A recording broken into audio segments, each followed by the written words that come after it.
ایک سوال جو ہے وہ پوچھا جاتا ہے عام طور پر نوجوانوں کی طرف سے کہ نماز پڑھتے ہوئے سر پر دوپٹہ لینے کی یا سر ڈھانپنے کی یا ٹوپی پہننے کی ضرورت ہے یا اس کے بغیر نماز نہیں ہوتی یا پہننی چاہیے، کیا ہوگا؟ اعوذ باللہ من الشیطان الرجیم، بسم اللہ الرحمن الرحیم۔ وسیم صاحب، اگر اس سوال کو دو حصوں میں تقسیم کر لیا جائے تو میں سمجھتا ہوں کہ شاید زیادہ بہتر رنگ میں بات سمجھائی جا سکے گی۔ پہلی بات تو ہے عورتوں کی، کیونکہ دوپٹے کے بارے میں سوال کیا گیا ہے کہ کیا عورتوں کو دوپٹہ پہننا چاہیے نماز کے وقت۔ تو نماز تو ایک بہت ہی مقدس جو ہے وہ ہماری عبادت کی جگہ ہے، عبادت کا وقت ہے۔ عام حالات میں بھی عورتوں کے بارے میں خدا تعالیٰ نے قرآن کریم میں جو احکامات نازل کیے ہیں ان میں بڑی وضاحت کے ساتھ فرمایا ہے کہ یدنین علیہن من جلابیبہن، کہ عورتیں جو ہیں وہ اپنی چادریں جو ہیں اپنے سروں پر رکھیں، اور ایک جگہ فرمایا وَلْيَضْرِبْنَ بِخُمُرِهِنَّ عَلَى جُيُوبِهِنَّ، کہ سر سے دوپٹہ لے کر اس طرح سے اوڑھیں کہ ان کے جو گریبان ہیں وہ بھی اس دوپٹے سے ڈھکے ہوں۔ تو عورتوں کے لیے تو عام حالات میں بھی ہر وقت جو ہے وہ ہر وقت سے مراد یہ ہے کہ جب بھی کوئی نام محرم ہے یا گھر میں بچے ہیں، بھائی ہیں، تو ان حالات میں بھی دوپٹے لینے کے جو ہے وہ خدا تعالیٰ نے ہمیں احکامات دیے ہوئے ہیں عورتوں کے حوالے سے۔ اب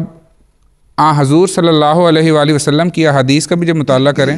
تو حضرت عائشہ رضی اللہ تعالیٰ عنہ کی ایک حدیث جو ہے وہ بڑی ہی واضح ہے۔ حضرت عائشہ رضی اللہ تعالیٰ عنہ فرماتی ہیں لا يقبل اللہ صلاۃ حائض ای امرأۃ الا بخمار۔ حضرت عائشہ رضی اللہ تعالیٰ عنہ نے حضور صلی اللہ علیہ وآلہ وسلم سے سنا کہ حضور صلی اللہ علیہ وسلم نے فرمایا کہ اللہ تعالیٰ ایسی عورت کی تو نماز ہی قبول نہیں کرتا جسے چادر نہ اوڑھی ہو۔ تو عورتوں کے لیے تو یہ لازم ہے کہ وہ نماز کے وقت لازماً چادر جو ہیں وہ پہنیں۔ جو دوسرا حصہ ہے وہ ہے مردوں سے متعلق۔ تو مردوں سے متعلق جہاں تک بات ہے تو ہم دیکھتے ہیں کہ حضور صلی اللہ علیہ وآلہ وسلم کی یہ سنت تھی کہ وہ اپنا سر ڈھانپتے تھے۔ اس زمانے میں ایک ٹوپی تو نہیں تھی لیکن امامہ ٹائپ کی جو بھی چیز تھی وہ حضور صلی اللہ علیہ وسلم پہنا کرتے تھے۔ تو حضور صلی اللہ علیہ وآلہ وسلم کی سنت کی اتباع میں جو ہے وہ ہم پر ہر مومن کو یہ چاہیے کہ حضور صلی اللہ علیہ وسلم کی سنت کی جو اتباع کرتے ہوئے اپنے سر کو ڈھانپے، اور بالخصوص نماز پڑھتے ہوئے تو اس بات کا زیادہ اہتمام کرے۔ مزید بات جو اس بارے میں ہے وہ یہ ہے، جہاں تک فتوے کا تعلق ہے تو حضور صلی اللہ علیہ وآلہ وسلم کے صحابہ نے جو ہے وہ بغیر ٹوپی کے نماز پڑھی ہوئی ہے،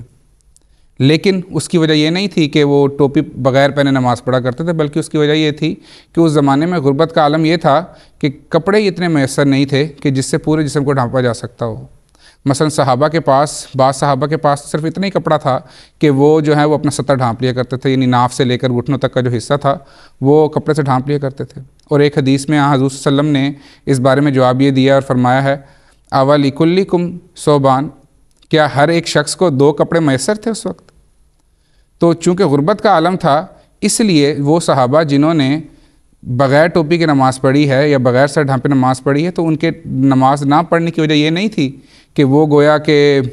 اپنے آپ کو ٹوپی پہننے سے عاری قرار دے رہے تھے، بلکہ اس کی وجہ کچھ اور تھی، اور وہ مالی جو ہے وہ تنگی کی وجہ تھی، اس لیے انہوں نے نہیں پہنا۔ مجھے ایک بات یہاں پہ بڑی ہی خوبصورت ہمارے ایک استاد نے بیان کی تھی جب ہم جامعہ روا میں تھے، اور روا کے ایک مخصوص پس منظر کے حوالے سے جو ایک مذہبی ماحول، دینی ماحول، روحانی ماحول ہے، اس حوالے سے بات کی۔ انہوں نے کہا کہ جو کام برقع عورت کے لیے کرتی ہے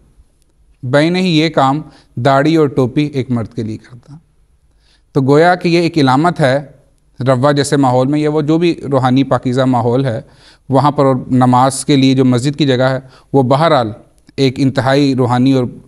جو خدا تعالیٰ کو قریب سے دیکھنے اور قریب تر ہونے کا ایک موقع انسان کو میسر کرتا ہے، تو وہ بھی ایسا ہی ماحول ہے کہ آپ ٹوپی پہن کے وہاں پر جائیں، اور اس سے آپ کو جو ہے وہ ایک قلبی سکون بھی نصیب ہوگا۔ جس طرح وضو کرتے ہیں نماز پڑھنے سے پہلے، گویا کہ وضو کرنے سے آپ اپنے آپ کو تیار کر رہے ہوتے ہیں جسمانی طور پر کہ آپ نے روحانی عبادت بجا لانی ہے۔ بائی نہیں، اب ٹوپی بھی اسی نوعیت کی ہو گئی، جب آپ ٹوپی سر پہ رکھ لیتے ہیں تو گویا کہ آپ کے اوپر وہ کیفیت آ جاتی ہے کہ آپ نے آگے جا کے جو ہے وہ نماز پڑھنی ہے، اور اس سے آپ کو حضور قلب نماز شروع کرنے سے پہلے ہی میسر آ جایا کرتا ہے۔ پھر یہ بھی ایک چیز ہے کہ بال جو ہیں وہ انسان کی شخصیت میں ایک بہت زیادہ اہم کردار ادا کرتے ہیں، اس سے انسان خوبصورت لگ سکتا ہے۔ تو مسجد میں تو بالخصوص جو ہے وہ ٹوپی پہن کے جانا چاہیے، تاکہ ایسا نہ ہو کہ ایک دوڑ لگ جائے فیشن کی۔ اور ان جگہوں کو تو بہرحال ان کا تقدس یہ ہے کہ ان کو ایسی چیزوں سے بچانا چاہیے۔ حضرت صاحب نے بھی پچھلے جو خطبہ ہے ہمارے موجودہ امام حضرت خلیفۃ المسیح خامس ایدہ اللہ تعالیٰ بن عزیز نے بھی جو مخصوص حالات ہیں، بالخصوص مسجد ہے یا MTA کے پروگرامز ہیں، اس میں حضور نے ارشاد فرمایا کہ ٹوپی کے ساتھ آئیں، اور اسی طرح آپ کا جو حلیہ ہے، آپ کا جو لباس ہے، وہ اس نوعیت کا ہونا چاہیے جو اسلامی شاعر کی جو ہیں وہ حرمت کو قائم کرنے والے ہوں، داڑھی ہو یا مناسب لباس ہو۔ حضرت خلیفۃ المسیح الثانی رضی اللہ تعالیٰ عنہ سے جب یہ سوال کیا گیا تو میں چاہتا ہوں کہ حضور کے الفاظ میں ہی اس بات کا جواب دے دوں کہ جب کسی نے پوچھا کہ کیا ننگے سر نماز جائز ہے، تو حضور نے فرمایا ایسی صورت میں ننگے سر نماز پڑھنا غلطی ہے، جبکہ سر ڈھانپنے کے لیے کوئی کپڑا وغیرہ موجود ہو منع نہیں۔ کئی صحابہ پڑھتے تھے، مگر میرا خیال ہے کہ ان کے پاس سر ڈھانکنے کے لیے کپڑا نہیں ہوتا تھا۔ حدیثوں میں آتا ہے کہ صحابہ رضوان اللہ علیہم کے پاس بسا اوقات تہبند کے لیے بھی پورا کپڑا نہیں ہوتا تھا۔ تو حضور نے تو بڑے ہی واضح الفاظ میں یہ بیان کیا ہے کہ اگر کسی نے نہیں پڑھی تو اس کی وجہ یہ نہیں تھی کہ ان کو شوق تھا، بلکہ اس کی وجہ یہ تھی کہ غربت تھی، تنگی تھی، اس لیے انہوں نے نہیں پڑھا۔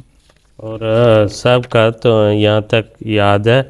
اور یہ عام بیان کیا جاتا تھا، عام ماحول میں بھی نماز تو بڑی اگلی سٹیج ہے نا، حضور نے فرمایا تھا کہ ننگے سر پھرنا آوارگی کی علامت ہے، تو احمدی ماحول میں تو کبھی بھی اس کو جو ہے وہ پسند نہیں کیا گیا۔ اور ادب احترام کا سارے ہمارے معاشرے میں نظر آتا ہے کہ ادب احترام کا یہ پہلو ہوتا ہے کہ بزرگوں کے سامنے جانا ہے تو تب بھی سر ڈھانپ کے جاتے ہیں، اور ہمارے عام جو لوگ ہیں بڑے بوڑھے بھی، وہ گھر سے نکلنا ہو کسی کام کے لیے جانا، وہ خواہ دیہات کا آدمی ہے، وہ کسی جگہ کا آدمی ہے، ایک وہ کپڑا جو ہے وہ سر پہ رکھتا ہے، اس کو پرنا کہیں جو بھی کہیں، وہ اس کی وہ پگڑی کہیں، کوئی امامے پہ باندھتا ہے، کوئی ویسے باندھتا ہے، لیکن سر ڈھانپنا ہمیشہ سے ایک ادب اور احترام کا جو ہے وہ پہلو سمجھا جاتا ہے، اور اللہ تعالیٰ سے بڑھ کے، اللہ تعالیٰ کے حضور میں حاضری ہے نماز، تو اس سے بڑھ کے ادب کا مقام جو ہے وہ اور کون سا ہوگا۔